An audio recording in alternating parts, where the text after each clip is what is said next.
Entrepreneurs Over 40, Episode 41, featuring the wit and wisdom of Fain Brandt, Joe Draper, Colleen, Kochannek, Ramon, Ray, and Rob Cosman. The celebrity CEO concept is that you can be well known in your market or industry. You don't have to be globally known.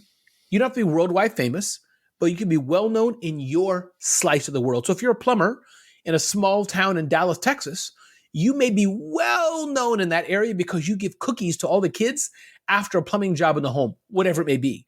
That's your brand. You're well known in that area. So the celebrity CEO is encouraging small businesses that, listen, you may not be well known as Donald Trump or Barack Obama or whoever it is, but you can be well known to that specific sector of people, and they can call upon you when they have a need. You're listening to Entrepreneurs Over 40, the show for somewhat mature entrepreneurs and side hustlers. And now your host, Greg Mills. We're actually starting off today with episode 17 and going through episode 21. The reason for this is because episode 16 was actually a continuation of John Moyer talking about hypnosis and his YouTube channel. Our first guest is Fain Brandt, the CEO of Fain Brandt Consulting, founder of the LinkedIn Bakery, and an international LinkedIn trainer, speaker, and strategist. Okay. Now, what do you recommend for somebody that feels stuck in their current role and wants to try something new? How should they leverage LinkedIn, or how can they move forward? Well, for the job seekers, this last year, everything shifted. Right. And we haven't seen the fallout from the pandemic. We're still experiencing shortages in some industries. You've got to know which industries are taking off. Also, remote work and the hybrid model is here to stay. So that is something to take into consideration.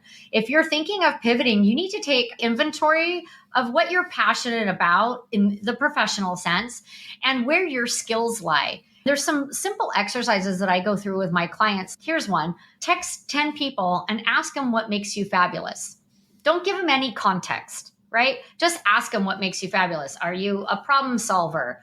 Are you a community builder, right? Then you take some of those keywords and you start looking at jobs. So instead of going right into looking for jobs, you need to do the foundational work of who you are, creating your own personal brand. I know you might think that's only for business owners, but I'm telling you, in 2021, everybody needs to create and implement their own personal brand. As a job seeker, that's totally going to make you stand out, especially when you get on LinkedIn and start engaging with others and creating content.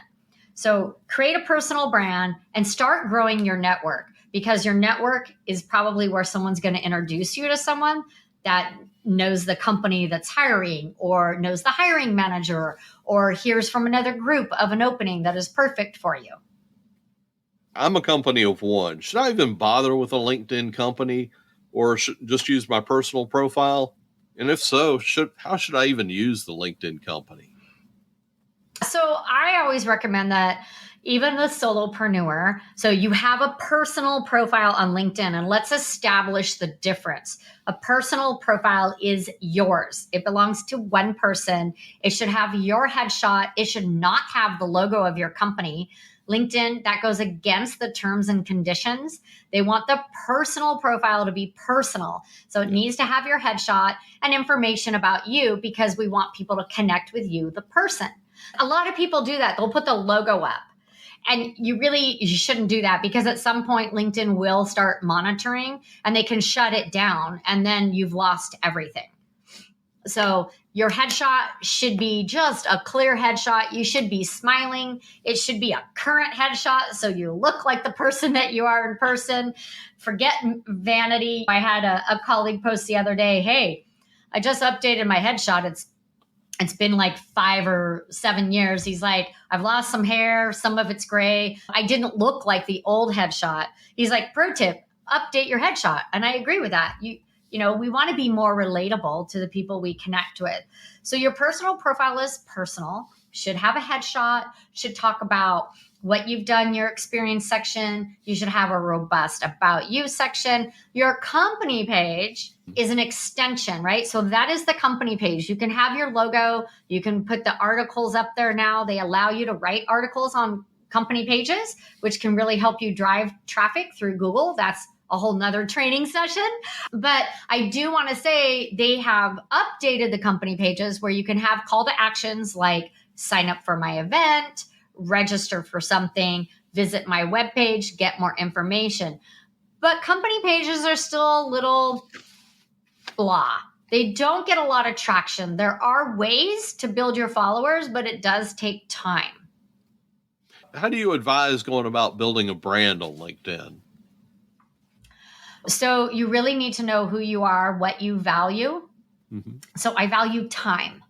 Like probably the biggest thing I value is time and people. And I don't like my time to be wasted. So I don't waste people's time. My show is 30 minutes, bite-sized tips for busy entrepreneurs, right? So it's bite-sized. So that's what I value. And that's what people expect from me. So you want to build your brand on LinkedIn. Yes, it's your colors, it's your font, it's your logo. That is probably 20% of your brand, to be honest. The bigger part of your brand is how do you want people to feel when they see or hear your content? So on a live show, I want people to feel energized. I want them to learn something with my content that I put out. I talk with my hands. You can see me right now. Yeah. I talk with my hands. I'm joyful. I'm energetic. And my branding is all like that because it's too hard to be two different people. Right? If my branding was very subdued and quiet and very calm, and then you were to meet me, the branding would be off. There would be a disconnect and people would go, but that's not Mary Fain Brandt online. I don't know who this Mary Fain Brandt is. What else is she hiding? Now, how often should someone post on LinkedIn and what should they be posting? Ooh, that's a loaded question. You should post what your audience wants to know about. So if you're a job seeker, are you positioning yourself as a thought leader in the industry that you're either in or trying to get to? So if you're a manager trying to move into a senior manager or a VP role, are you posting content that is relevant to that position? So culture, how you handle teams, leadership development, right? So that's a really loaded question that I work on with my clients one-on-one. We come up with a 30-day content strategy that they can kind of rinse and repeat. I actually find 90 days of content strategy with someone, 3 months of doing it with them helps them so then they can go and do it on their own. So content-wise, for a business owner, what are you pushing out? What do you want people to do? Do you want them to sign up for something? Are you looking for more engagement? Is this a brand awareness month? I think it was in March, we finally rebranded. We got the new website up, new logos. So I was trying to announce that to the world.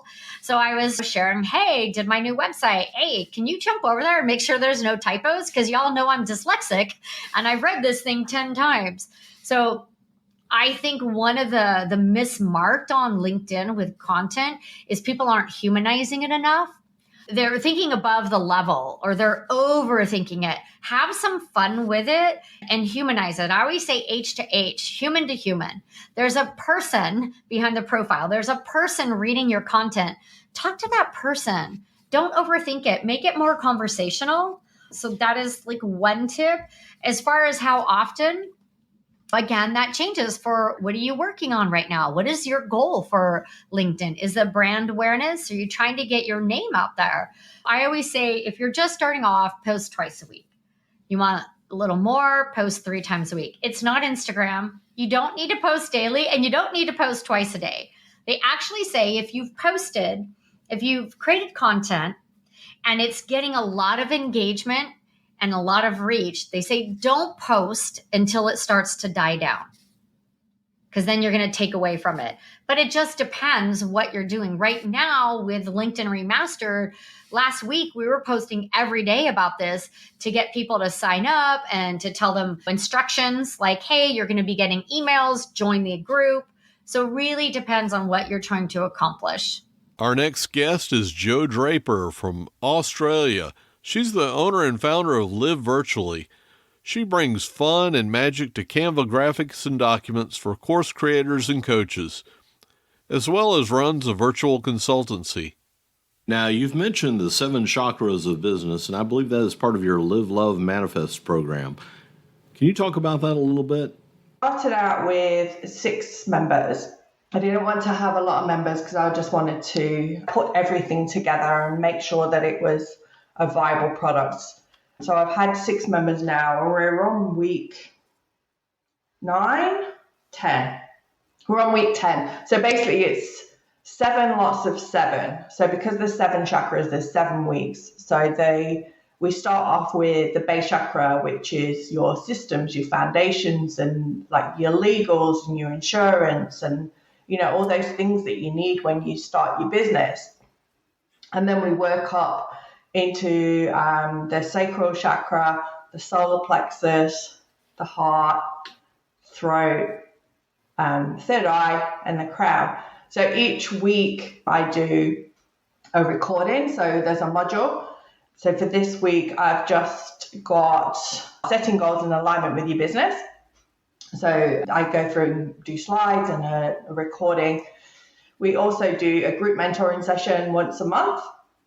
And I've just introduced a content creation session because I found that most people are able to get what they want to prepare for the month, and me included. Like, I get a plan of what I want to do and where I want to post and what I want to do, but actually sitting down and creating it is another matter. You just sort of put it to one side and, you know, it's like, oh, I better do that post today. So then you've got to jump into Canva or, you know, jump into Facebook or wherever you're going to post.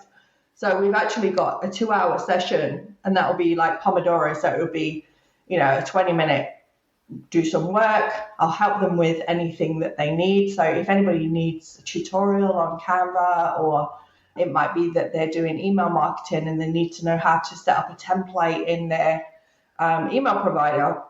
So we'll do all that on the session as well. I also offer an additional service with Voxer mentoring. So if somebody needs some more one-on-one support, we do a monthly Voxer mentoring session as well. So there's loads of bonus tools in there. So I've got planners, I've got habit trackers, I've got journals. So there's lots and lots in there now. So I've actually got a webinar at the end of the month to people how to, it's called Hack Your Tech.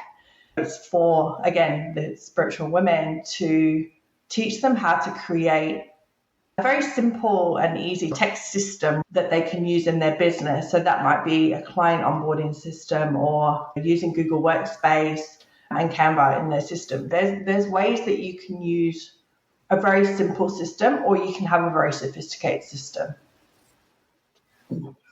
I've often heard, and I think a lot of us suffer from what's called the curse of knowledge. How have you gotten around that? And I should back up and explain, to our listeners, curse of knowledge is just when you understand something and you think that everyone else does. I think it's understanding people and therefore understanding body language and taking somebody on a journey from A to B or A to Z. Because some people don't tell you that they're finding that thing difficult. And an example, I've run a couple of Canva workshops now. When I first did my first workshop, I wrongly assumed that people would know what Canva was and that they would already have an account. And so we had women turn up that didn't even know what Canva was. So I'd sent templates out and sent links and said to people, if you haven't signed up yet, here's the link, sign up.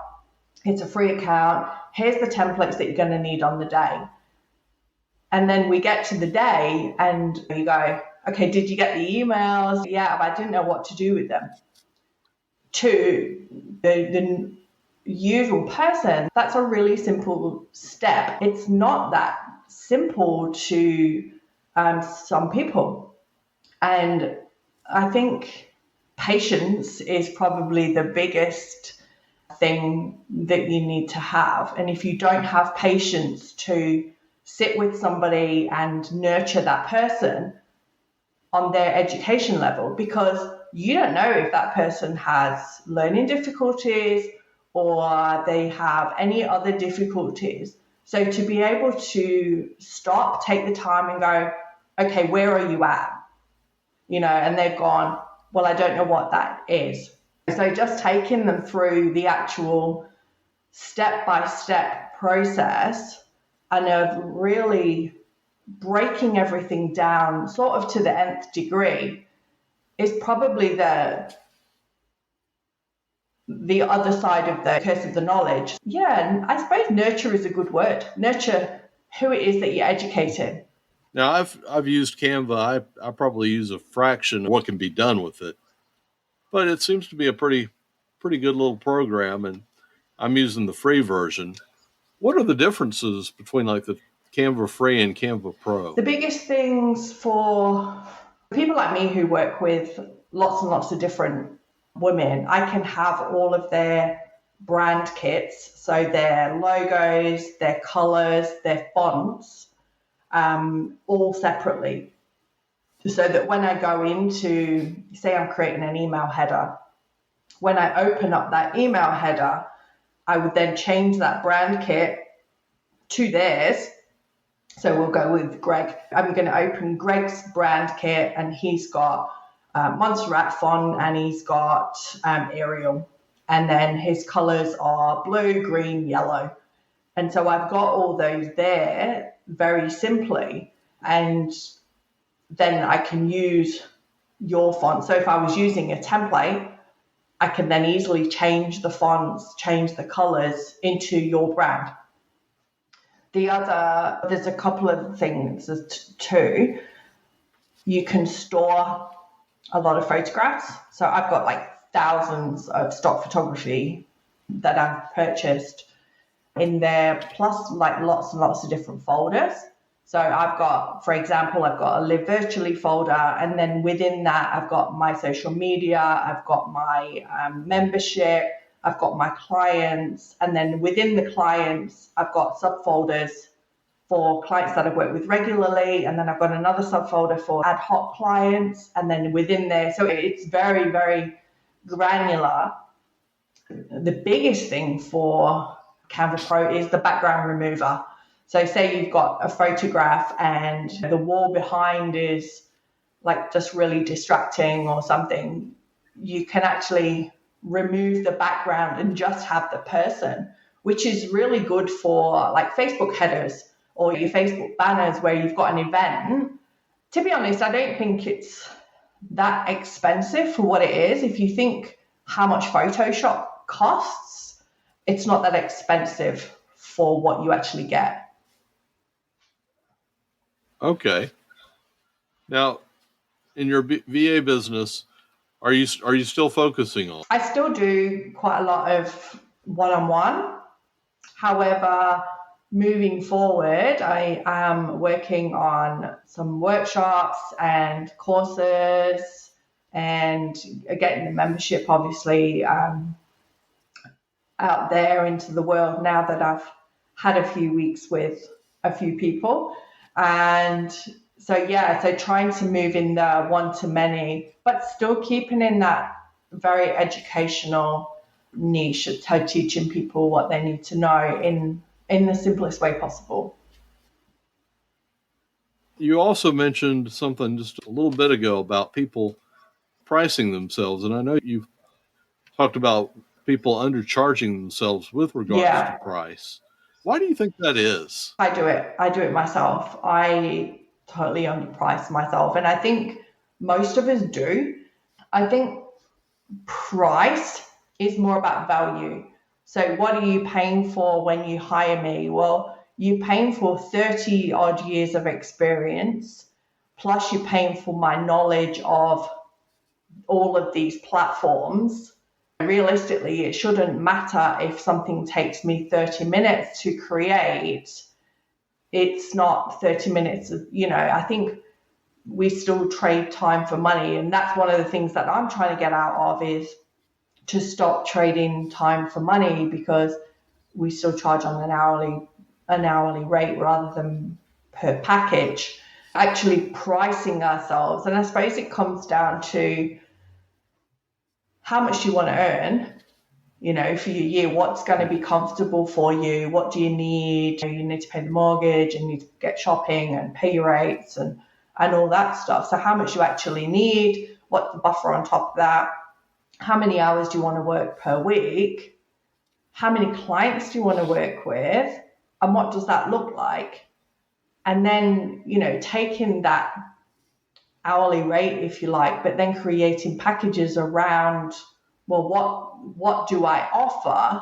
And an example of that is I sent an email out to my current and past clients a couple of weeks ago saying, hey, I've got 2 spots to do 30 custom made social media graphics, and I'll include 15 bonus stories. And I put a package price on that. And I had 4 people come back and say, yes, I'll have that. And that to me was a really good indication of, well, that package actually works. So now I can take that package into the market and go, hey, does anybody want this? Like, it wasn't like mega expensive, but it meant that if somebody's took me a little bit longer, I still had that buffer of time, whereas I wouldn't have if I'd have said, oh, it will take me an hour or 2 hours, So I think it's just thinking about things differently, I suppose, and looking more at your packages and the courses that you want to write. And I know a lot of people now are wanting to do courses and memberships because a lot of us are wanting to get away from the one-to-one. I've got quite a few women in my network that want to start working with teenagers and children, which then you've got to then target the parent, but also the child, because you want the child to say, hey, mom or dad, I want to do this. It's only X amount. So it's just filling that value. So what is the value? People like bonuses.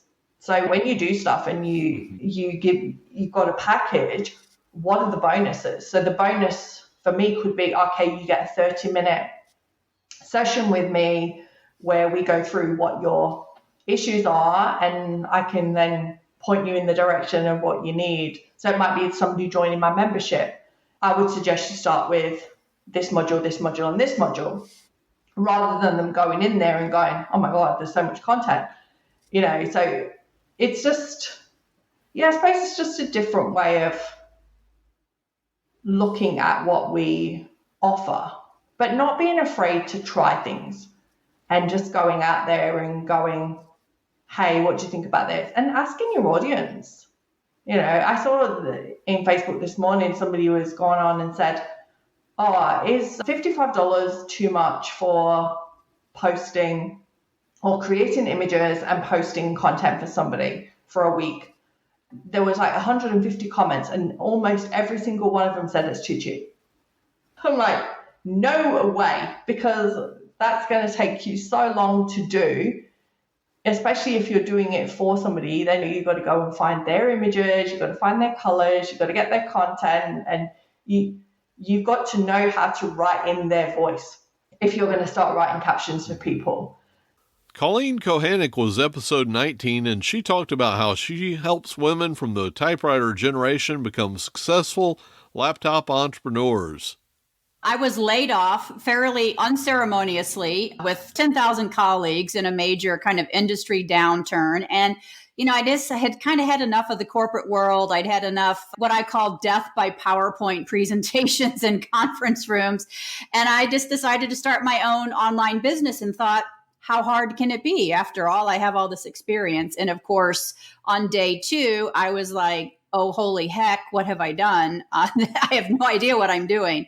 So I kind of jumped in feet first and started an online magazine. And that's where I realized how much I didn't know and how unprepared I was for the online business space. But that's also where I started figuring things out, and I started learning everything. And kind of figured it out and made a go of it. In the meantime, a lot of people, like friends, started saying, how did you do it? Like at 50, Colleen, how do you do that? How do you do that? And then I recognized a huge gap in the market, because I started taking a lot of online classes with, some of the big names that teach how to do these things. And I would go in these groups and I'd be like, is anybody here over 50? And they would kind of come out of the woodwork. And so I knew I was onto something, that there were a lot of us out there wanting to start online businesses, but we were also a little like hiding in the shadows, for lack of a better term, and not really wanting to raise our hands and ask those potentially like what I call the, grandma can't work the smartphone, millennial eye roll questions, so we weren't asking the questions. And so I subsequently started this business, The Scrappy Frontier, where I focused explicitly on helping women from the typewriter generation start their online businesses. So why do you think that women over 50 make the best entrepreneurs? Oh, how long do you have? Well, first of all, I think any of us over 40, 50 make great entrepreneurs because just the simple math. We have a lot of decades under our belt of professional experience, life experience, personal experience, and it all just kind of culminates into this kind of perfect storm of what's really needed in entrepreneurship, especially online entrepreneurship, because as you know, it's not what the marketers tell you online that you can start your business while drinking pina coladas on the beach. It's actually a lot of work, and it requires a lot of discipline and persistence. And we have that at our age. We definitely have that. And I also think just this notion of this really deep expertise in a lot of areas. And the funny thing is, I find a lot of the women that I talk to, they don't actually believe that they have skills or something they can sell, because it's oftentimes something they've done for so long that has become just so a part of who they are that they don't see it as a skill. And I'm like, are you kidding me? Like, that is amazing. It's an amazing skill you have. So I think just the age, the deep expertise, self-awareness, the persistence, the patience. We know it's not going to be an overnight thing like you hear on TV and on social media. So I think we just have a lot of that going for us. Brings up a question about social media. What about somebody that is not necessarily on like Facebook or Instagram? Are they out of business, or can they move forward? How do you advise going with that? If you want an online business, you need to be online. And in my opinion, my personal opinion, you would be a little crazy to not take advantage of the opportunity social media offers, because you can reach the entire world with a Facebook ad, and $100 or $1,000, which people are like, oh, that's a lot of money. But I'm like, go back to the olden days when you had to put an ad in every little local newspaper and every circular and on TV. And so it's definitely a love-hate relationship with my audience, because I don't care what you had for breakfast, so why are you showing me that on Facebook kind of notion? But the opportunity is there. And so I think it's an important thing to jump into. But I also think it's really important to jump into it in a way that's comfortable for you and not getting caught up in all the trends that you see happening. And my audience and my students will often be laughing like, do I have to go like on Instagram and dance and point? And I'm like, no, not if you don't want to. Please don't if you don't want to. But social media is the huge missed opportunity if you're not going to use it. And of course, paid advertising on social media will get you where you want to go a lot faster than just organic or free content marketing, for sure. For sure. And I think the great thing too is there are a lot of platforms. Facebook isn't the only one. If you're more comfortable on LinkedIn, do LinkedIn. If you're more comfortable on Pinterest, do that. Instagram, do that. So I think there's a lot of opportunity. I think when we do use social media, we need to be very intentional about how we use it, because you can get sucked into this black hole that becomes a huge time suck for your business if you're not doing it very intentionally. I think it does have to be a choice, but it can be, a harder go in terms of promoting and building a list and an audience without it, but it can certainly be done 100%. I know a lot of people complain about the platforms and, it's all ads and it's this. I'm like, these are for-profit organizations, folks. They owe you nothing. And their number one goal is to sell ads. Ad revenue is how they make money. And so platforms like LinkedIn are definitely having to adapt to get a much wider, broader audience in there. And to do that, it has to become more personal, so to speak. So it's kind of like Pinterest used to be about recipes and things like that. And now it's everything. Okay. Now, you mentioned list building earlier. Can you elaborate a little bit on that? Yeah. So list building, AKA building your email list, AKA getting people onto an email list, is something that needs to happen from day one in any business. People don't understand really how to do that. And they don't understand the significance of building an email list early and continually. Like, it needs to be on your job jar all of the time, because it's the only communication and access to our customers that we really fully control. Social media, they have their algorithms and they determine what content gets put out there. They determine who it gets put in front of. We don't have control of that. They can shut your account down. They can lock your account, all these things. So getting people into our own sphere and onto an email list this has to be a number one priority. And if you do it right and you have an email list, I know people who are not on social media. I mean, they're on social media, but they've never run an ad, and they're doing very, very well simply by having a great email list and nurturing that email list and promoting to that email list as well. Okay. What kind of lead magnets do you recommend? Lead magnets, simple, easy to consume, super helpful, solves one problem. Do not write the ebook. Do not create a 10-hour course. Do not, because that's just going to go into somebody's graveyard of files on their laptop. You want to give your customer a quick win, a quick result, and a quick taste of you. That's really the sole purpose of this email, of a lead magnet. And it's a transaction. I tell my audience, like, if this is a transaction, it's for free, but they're giving you their email address. So it has to be super valuable. Give them a quick win, make sure it solves something they want solved, makes their life easier, and they can basically look at it, do it, get the result, kind of fall in love with you, and then it can go in the graveyard. That's what a good lead magnet, in my opinion, should be. Well, what are some of the typical mistakes that you find people make when they're starting out? Some that I've already mentioned. They want to DIY everything. Mm-hmm. They don't want to invest any money at all in it. And it backfires because let's say you do learn how to set up your website. And guess what? You're not a coder. You're not a designer. So you now have a website that looks like 1982 threw up all over it. It looks amateurish. So then it devalues your business.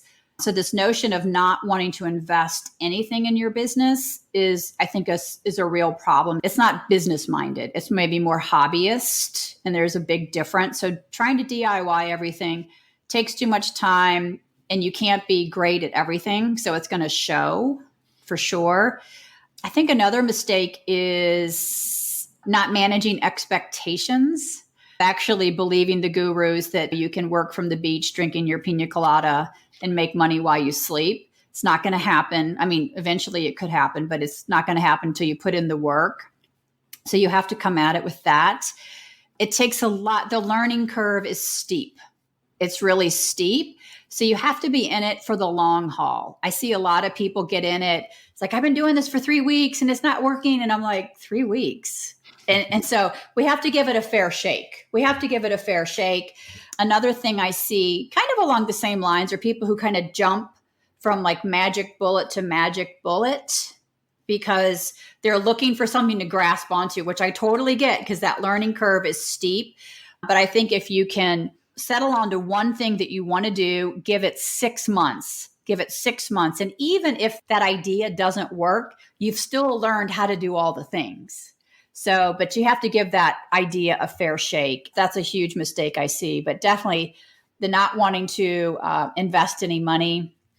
Another thing I see is not wanting to outsource for things like that, but also to get help like education or get a coach or something like that, which I don't understand because I jumped in coming from education because I know that if I can go to an expert who's already done it, I can learn it that much faster. So I think a big mistake is not investing in a coach or somebody who can help you move faster in your business, for sure, if you're serious about getting your business up and running. Yeah. Ramon Ray, the founder of Smart Hustle Media and an entrepreneur in residence at Oracle NetSuite, was my next guest, and he shared his knowledge regarding starting a brand. Now, we hear the word brand get thrown around a lot. How do you define the term brand? Yeah, it is thrown around quite a bit. And I think that some people may say a brand is what people say when they don't talk about you, what your customers memorize you by and things like this. And I think all those are correct.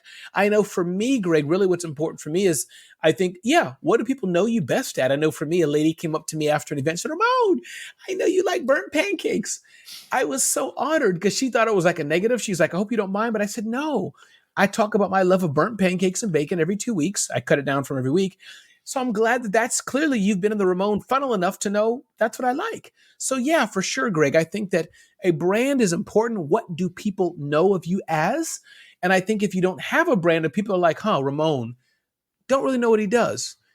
How do they know where to place you and peg you to know what to hire you for or what to call you for, even if they need advice? So I think brand is in one point, it's your website and things like that is an important part of the brand. But I think it's really, why do people rally around you? What are you offering to people of value that makes them want to take notice to what you're doing? That I think is brand. All of us will arguably say Michael Jackson, moonwalk, Mike Tyson, boxing, Katy Perry, singing. What's Greg known for? What's Ramon known for? So I think that's important. What is the celebrity CEO concept? Yeah, it's made up of 2 or 3 key pillars, and it's really about personal branding. But the celebrity CEO concept is that you can be well-known in your market or industry. You don't have to be globally known. You don't have to be worldwide famous, but you can be well-known in your slice of the world. So if you're a plumber in a small town in Dallas, Texas, you may be well-known in that area because you give cookies to all the kids after a plumbing job in the home, whatever it may be. That's your brand. You're well-known in that area. So the celebrity CEO is encouraging small businesses that, listen, you may not be well-known as Donald Trump or Barack Obama or whoever it is, but you can be well-known to that specific sector of people, and they can call upon you when they have a need. It's also about building a community of fans. So many times, Greg, I'm sure you talk to people, and we push so much to want to get a sale. But I'm like, slow down a bit. And instead of going so fast to go for the sale, try to build trust and relationship, as my friend John Jantz talks about. And you can do that by educating people, providing them content of value that over time they're like, oh, Ramon, for the 77th time, taught me how to tie my shoes in his video. Maybe I'll buy shoelaces from him. That's a silly example, but that's what the celebrity CEO, that you can build a community of fans, nurture people to buy from you, and you build that relationship of trust and relationship with them. Now, what are some of the typical mistakes that you find people making when they're trying to start out, either in a traditional business or in an online business? Yeah, I think some of the keys to business success I found, A, who are you serving? What problem are they having? Where are they located at? These are 3 things that are very important. Then you have the aspect of what are you charging them? Are you charging the right price to make a profit for your business, dealing with overhead and things like this? Then as you come to that, what's the team that you're putting together to help you build that, to help you serve that customer? Other thing that's important to ask yourself are, what's the purpose? Why are you doing what you're doing? Which in fact should be the first question, because that drives you. What's driving you and forcing you to do it? What's the vision you have for your company? Our vision at Smart Hustle is have fun and do the right thing. So I think that once you have these things in alignment, and as Jim Collins says, his book, Flywheel, it's something I hold near and dear, Flywheel. Once you get this in your business, then you're able to have a system that generates and goes on and combined with your systems and processes, and you have a successful business. So some things that a business does that fails, their pricing is wrong. They're losing money on every item they're making, or they're not charging enough. Or they don't have the right team and or hiring the right team member to help execute in their vision. Or they're working with the wrong type of customer. That's a drain on them. So there's several things you can get wrong in a business, but I find that once you get it right, you can build a nice business, big or small, that supports your family and enables you to serve your community.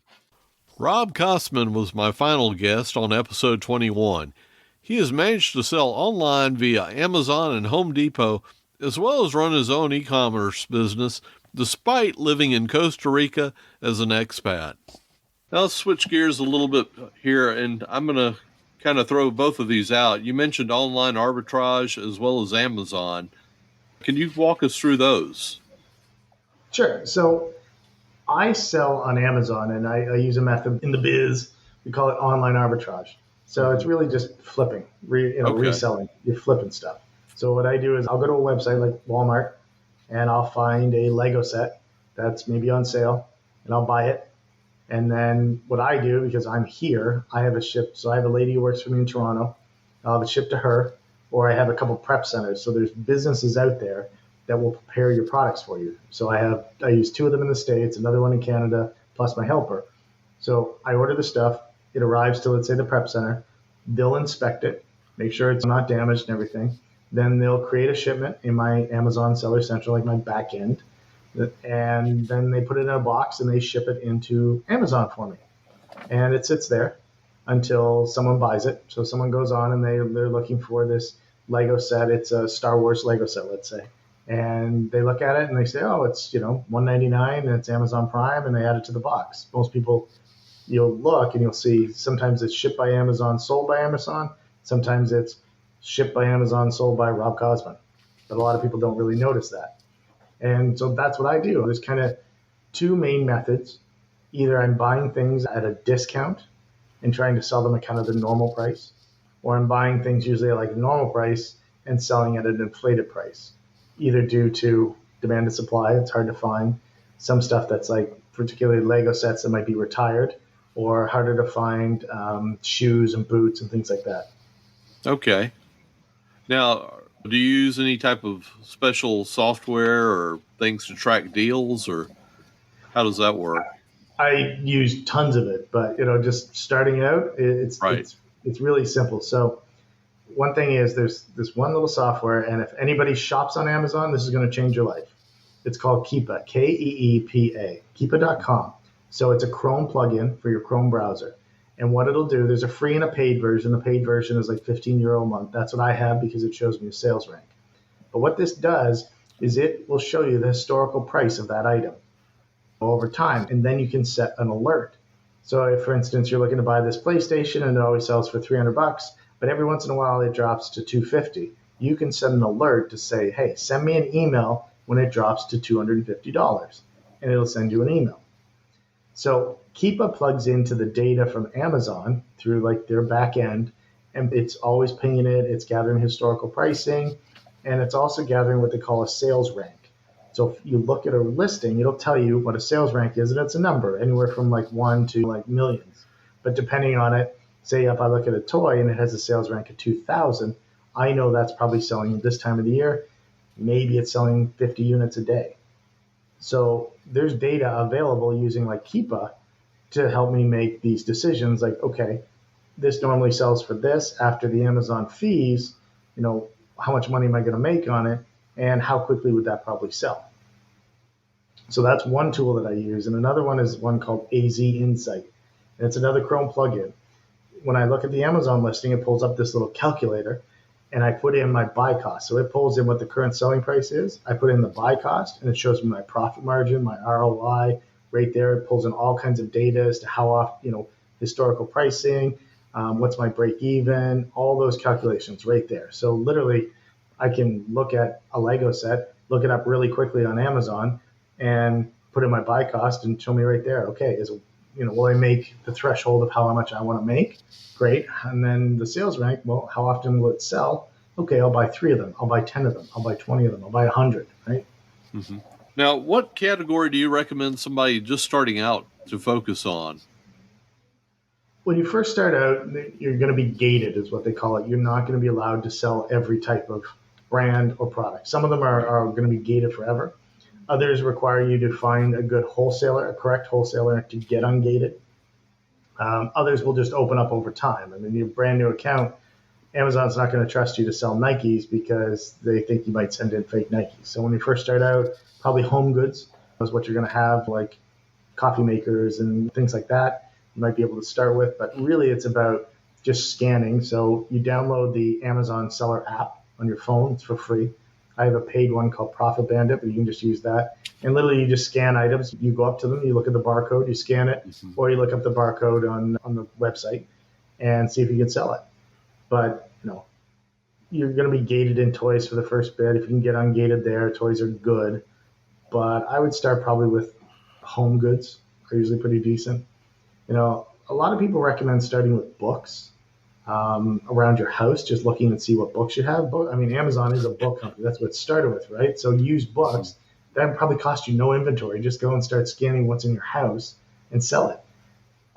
Reference manuals and some textbooks and things like that, cookbooks, those are what people are looking for, specialty cookbooks, it's the more obscure things. But I never did books because I didn't really have a lot of books.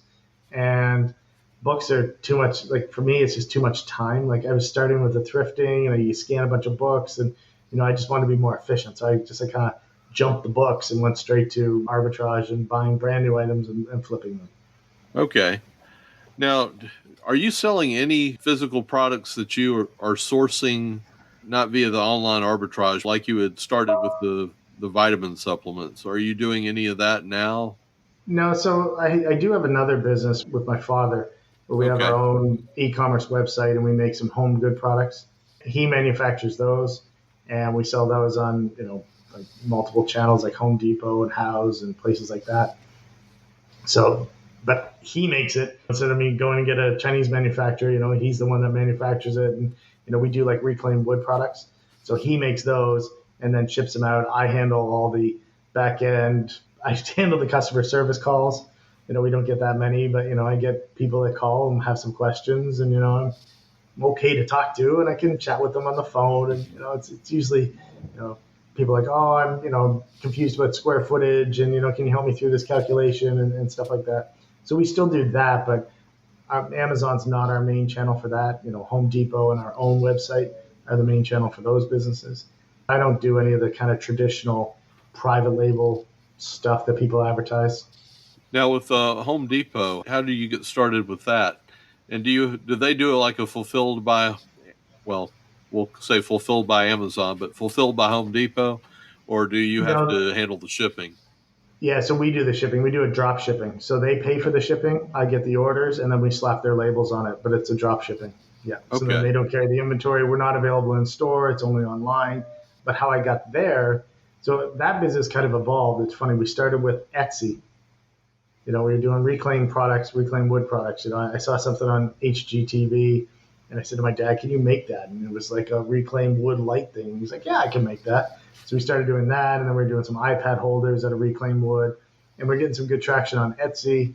Then we evolved to a website called House, Houzz, and that's same type of thing, third-party marketplace. We list our products, we drop ship them. They give us the shipping labels, and we send them in. So we did that, and then we became popular in a couple categories, and then suddenly Home Depot came knocking. Category manager found me. I think category manager might be the right term. And he's like, "Hey, yeah, you interested in selling at Home Depot?" I'm like, "Heck yeah, I am." But I'll tell you, it's an entirely different game onboarding with that kind of a company. Literally 6-8 months to set up SKUs and get going and just really slow. And, I'm not the smartest guy, but I could kind of understand some of the tech stuff and making SKUs and things, but there was just a whole nother level and it was really painful. But like most things, if it's painful and a higher barrier of entry, fewer people are going to do it, so it should be less competition. And it's probably worth it then.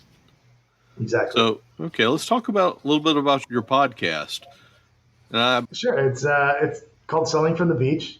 That's our brand and that's our website. We have our accounting firm, but we decided that we wanted to go do more teaching and do more courses and things. Then we rebranded, so we're selling stuff from the beach. So my wife has a course on how to create your own children's books, even if you can't draw or anything. So she did that. At the same time, I did my online masterclass. So that's why we kind of roped it all around that. But at the same time, it was during COVID, and I started listening to a ton more podcasts, and I was like, maybe I should make a podcast. I don't know. It sounds like fun. I mean, hey, why did you make one? It sounds like fun, right, Greg? Mm-hmm. Exactly. So I get to talk to all kinds of interesting people. Yeah, so I do the same interview style kind of as you, but I do it to, basically almost everybody I've had on the show has been a friend of mine, just, talking about their stories and, how they get selling and whether they're selling on Amazon or the Shopify or, whatever. And it's it's fun, it's inspiring, and that's how I do it. But it's only stuff that interests me. So lately I've been, I really wanted to talk to somebody who sold Lego full time. So I found a guy in one of my Facebook groups that sells Lego full time. So I had him on, it's, as you said, talking to people that interest you, right? If you'd like to leave feedback on this episode or suggest a guest, you can reach me at eo40show@gmail.com. That's eo40show@gmail.com. Don't forget to subscribe in your favorite podcast app so that you don't miss it or any other episodes. Thank you for listening to Entrepreneurs Over 40. Check us out at entrepreneursover40.com. If you've enjoyed this podcast, please leave us a review on Apple Podcasts, Google Podcasts, or your favorite podcast directory.